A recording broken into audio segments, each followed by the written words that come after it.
سورہ توبہ کی آیت نمبر 60 میں اللہ تعالیٰ نے جو زکوٰۃ کی جو مدیں بیان کی ہے وہ 8 مدیں ہیں۔ اگرچہ مجھے زبانی آیت یاد ہے لیکن میں آپ کے سامنے دیکھ کر پڑھ رہا ہوں، اور اس لیے پڑھ رہا ہوں کہ مستند حدیث ہے کہ دیکھ کر قرآن مجید کا اجر ثواب ڈبل ہوتا ہے، زبانی پڑھنے کے مقابلے میں دیکھ کر توجہ زیادہ ہوتی ہے۔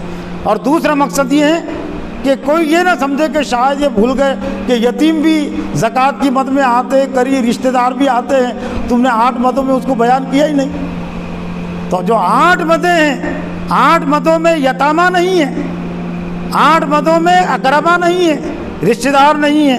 کون ہے 8 مدوں میں؟ وہ سن لیجئے، اور بعد میں دیکھنے کے لیے اطمینان کے لیے تفسیر بھی دیکھیے، آیتوں کو بھی دیکھ لیجئے۔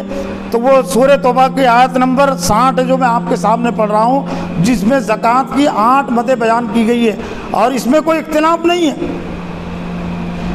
کہ یہ جماعت کے نزدیک الگ ہے، وہ جماعت کے نزدیک الگ ہے، یہ مسلک والوں کے نزدیک الگ ہے، وہ مسلک والوں کے نزدیک الگ، سب متفق علیہ ہے۔ انما الصدقات للفقراء والمساکین والعاملین علیہا والمؤلفۃ قلوبہم وفی الرقاب والغارمین وفی سبیل اللہ وابن السبیل فریضۃ من اللہ واللہ علیم حکیم۔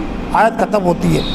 بے شک زکوٰۃ کے اصل مستحقین وہ فقراء ہیں، والمساکین اور مساکین ہیں، والعاملین اور جو زکوٰۃ وصول کرنے پر مامور ہے۔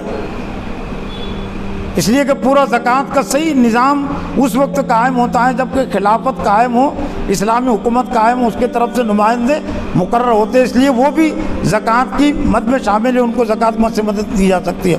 والمؤلفۃ قلوبہم اور تالیف قلب کے لیے جو اسلام کی دعوت کی ربط میں لیکن معاشی مسائل درپیش ہے، تو ان کی معاشی مدد کرنے کے لیے، ان کی مدد کرنے کے لیے زکوٰۃ سے ان کی مدد کی جا سکتی ہے۔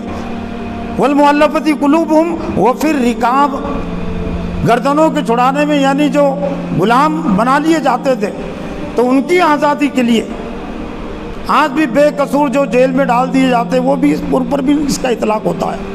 وفی الرقاب، جو گردنوں کے چھڑانے میں، آزاد کرنے میں، غلاموں کے آزاد کرنے میں۔ والغارمین، اور جو مقروض ہے، لیکن یہاں پر بھی خاص طور سے آج کے دور میں تو اس کی وضاحت اور زیادہ ضروری ہے۔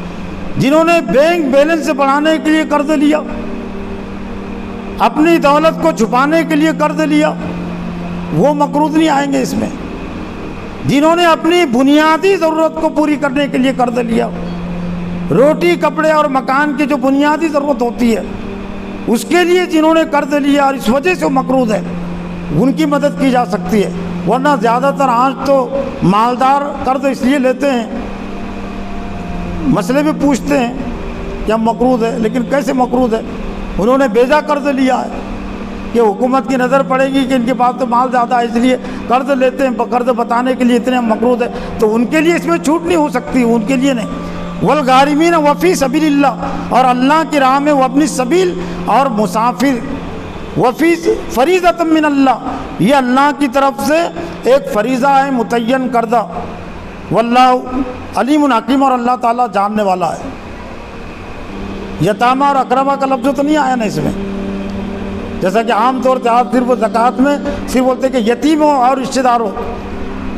اس کا مطلب یہ نہیں ہے کہ ان کو زکوٰۃ نہیں، اس کا مطلب یہ ہے کہ یتیم اتنے زیادہ مال کے توجہ کے مستحق ہے کہ کوئی زکوٰۃ کے فرض ہونے کا انتظار نہ کرے کہ مجھ پر زکوٰۃ فرض ہوگی تب میں یتیموں کی مدد کروں گا، میں رشتہ داروں کی مدد کروں گا، یہ اس کا مطلب ہے۔